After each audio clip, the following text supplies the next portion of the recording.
আমাদের বক্তা ভাইরা, আলেম ভাইরা লক্ষ লক্ষ টাকা কন্ট্রাক্ট করে সে মাহফিল শেষ করে যখন চলে যায়, আর পরের দিন এলাকার স্থানীয় ওলামায়ে কেরামদেরকে দেখে এলাকার মুসলমান নামক কিছু মুনাফিক তাচ্ছিল্য করতে থাকে।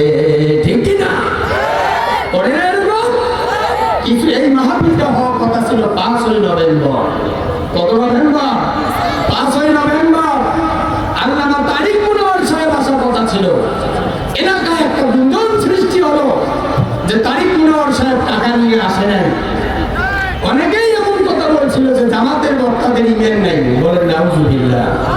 সম্মানিত ভাইরা, তুমি ঠিকই বলেছো, তোমার কথাটা সঠিক। যারা জামাতে ইসলাম করে এরা তো ফেরেশতা না, এরা মানুষ, আর ভুল তো মানুষের হয়। পরে খবর নিয়ে দেখেছি তারিক মুনওয়ারের সাথে সরাসরি যোগাযোগ করা হয় না, দালালের মাধ্যমে কথা বলা হয়েছে। রাসূলের দিকে ডাকে, হেদায়েতের দিকে ডাকে, কিন্তু তারা পারিশ্রমিক চায় না এবং হাদিয়াও ঠিক করে না, কন্ট্রাক্টও করে না। জোরে বলেন কার কথা? আওয়াজ করে বলুন কার কথা? সম্মানিত ভাইরা, আল্লাহর নবী হাদিয়া কন্ট্রাক্ট করতেন না। আল্লাহর নবী এমন কথা বলতেন না, আমি অমুক এলাকায় কারবার দাওয়াত দিতে যাব, আমাকে 50,000 1 লাখ দেওয়া লাগবে, আমাকে 1,20,000 1.5 লক্ষ 2 লক্ষ না দিলে আমি মঞ্চে উঠবো না, ওই মাহফিলে যাব না। সম্মানিত ভাইরা আমার, বক্তা সাহেবদের কাছে আমার প্রশ্ন, আলেমদের কাছে আমার প্রশ্ন, আল্লাহ পাক এখনো পর্যন্ত আমলের যোগ্য করে রেখেছেন না মানসুখ করে দিয়েছেন? তেনারা যেন এই বিষয়ে একটু কথা বলেন। সম্মানিত ভাইরা আমার, পায়খানা করে চলে যায়, বিনিময় জীবন দিতে হয় কবুতরকে। ঠিক কিনা? কথা বলেন ঠিক কিনা? সম্মানিত ভাইরা আমার, এক লোক শ্বশুর বাড়িতে গলা বরাবর খেয়েছে। বাড়িতে যাওয়ার সময় বেচারার শরীর তো ভারী হয়ে গেছে, পথে একটা গাছ পেয়েছে, চৈত্র বৈশাখ মাস তো, গাছের নিচে হেলান দিয়েছে,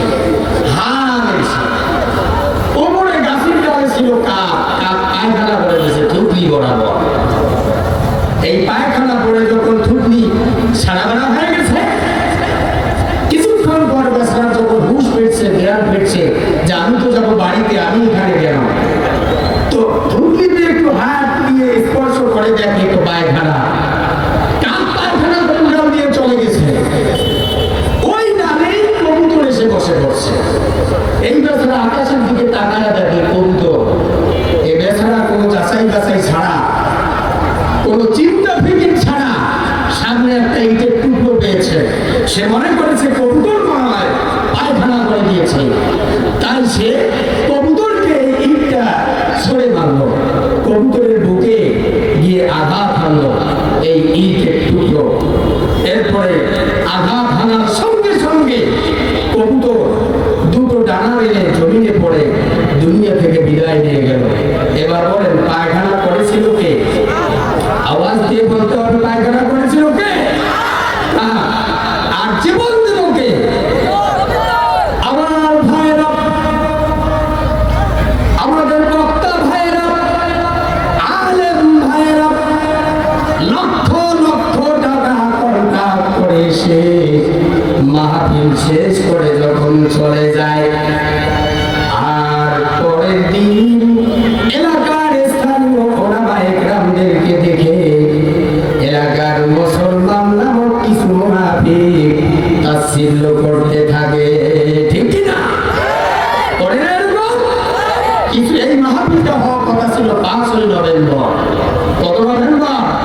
5ই নভেম্বর আল্লামা তারিক মুনওয়ার সাহেব আসার কথা ছিল।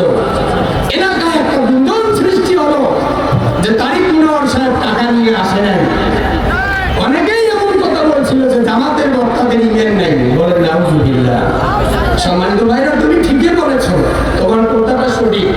যারা জামাতে ইসলাম করে এরা তো ফেরেশতা না, এরা মানুষ। মানুষ, আর ভুল তো মানুষের হয়। পরে খবর নিয়ে দেখেছি তারিক মোড়াওয়ারের সাথে সরাসরি যোগাযোগ করা হয় না, দালালের মাধ্যমে কথা বলা হয়েছে। ঠিক কি না? সম্মানিত ভাইরা, এই কথাগুলো বলার পেছনে কারণ হলো এলাকার মানুষদের মুখে হাত দেওয়া যায় না। যারা 1,20,000 1.5 লক্ষ টাকা কন্ট্যাক্ট করে এসে বক্তব্য দেয়, এটা আবার কেমন আলেন? এরকম প্রশ্নবিদ্ধ সমাজে হওয়া লাগে কি লাগে না? জোরে বলেন, লাগে কি লাগে না? এই প্রশ্নবিদ্ধ আল্লাহর রাসূলদেরকে হওয়া লেগেছিল। এই জন্য আল্লাহ পাক আয়াত নাযিল করে নবী এবং রাসূলদের উদ্দেশ্যে বলে দিয়েছেন। আল্লাহ রাব্বুল আলামিন সূরা আনামের মধ্যে, সূরা আনামের 90 নম্বর আয়াতের মধ্যে বলেছেন, উলাইকাল্লাযীনা হাদাল্লাহু ফাবিহুদাহু মুহতাদি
সম্মানিত ভাইরা,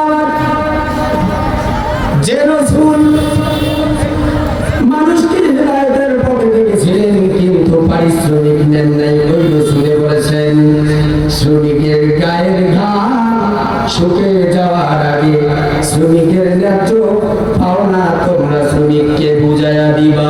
আল্লাহ।